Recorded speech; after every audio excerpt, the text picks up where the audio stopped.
ദൈവനാമത്തിന് മഹത്വമുണ്ടായിരിക്കട്ടെ. വീണ്ടും ഒരു ക്രിസ്മസ് കാലം നമ്മെ തേടിയെത്തിയിരിക്കുന്നു. ഇന്നത്തെ വചനത്തിലൂടെ ക്രിസ്മസ് നമ്മോട് സംസാരിക്കുന്ന സത്യങ്ങൾ ധ്യാനിക്കാം.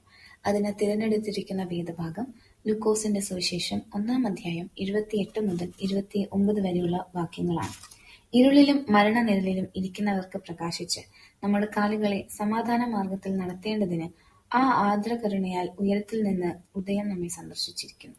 പരിശുദ്ധാത്മാവിനാൽ നിറഞ്ഞ സക്രിയാവാണ് ഈ വാക്കുകൾ പ്രവചിച്ചത്. മാസങ്ങളോളം മൗനത്തിൽ കഴിയേണ്ടി വന്ന സക്രിയാവിന്റെ വായ് തുറക്കപ്പെട്ടപ്പോൾ അവന്റെ വായിൽ നിന്ന് ആദ്യം പുറത്തു വന്നത് സ്തുതിയും പ്രവചനവുമായിരുന്നു. അവൻ തന്റെ മകനായ യോഹന്നാൻ സ്നാപകനെ കുറിച്ച് പറയുന്നത്, അവൻ പ്രകാശമല്ല, പക്ഷേ പ്രകാശത്തിന് വേണ്ടി വഴിയൊരുക്കുവാൻ അയക്കപ്പെട്ടവനാണ്. ഈ വേദഭാഗത്തിൽ നിന്ന് 2 ചിന്തകൾ പങ്കുവെക്കുന്നു. Christmas, time we receive the light of the world. ലോകത്തിന്റെ വെളിച്ചം നമുക്ക് ലഭ്യമായ ദിനം. ക്രിസ്മസ് എന്നത് ദൈവത്തിന്റെ പ്രകാശം നമ്മുടെ ഇരുളിലേക്ക് വന്ന നിമിഷമാണ്. ഈ പ്രകാശം ക്ഷീണിതരായവർക്കും ഭയപ്പെട്ടവർക്കും തകർന്നവിടെ മീനും പ്രകാശിക്കുന്നു. ക്രിസ്മസിൽ നാം സന്തോഷിക്കുന്നതിന്റെ കാരണം നാം ഇനി ഇരുട്ടിൽ ഒറ്റയ്ക്കല്ല എന്നുള്ള ചിന്തയാണ്. ലോകത്തിന്റെ പ്രകാശം ദൂരെയല്ല, നമ്മളിലേക്ക് തന്നെ വന്നിരിക്കുന്നു.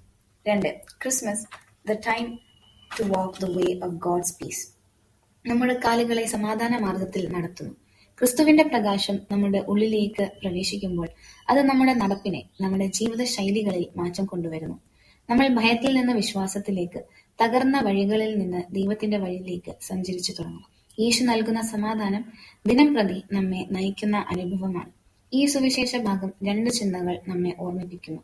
1. പ്രകാശം വന്നിരിക്കുന്നു. 2. സമാധാനം ഇപ്പോൾ സാധ്യമാണ്. ഈ വചനത്താൽ ദൈവം നമ്മെ അനുഗ്രഹിക്കട്ടെ.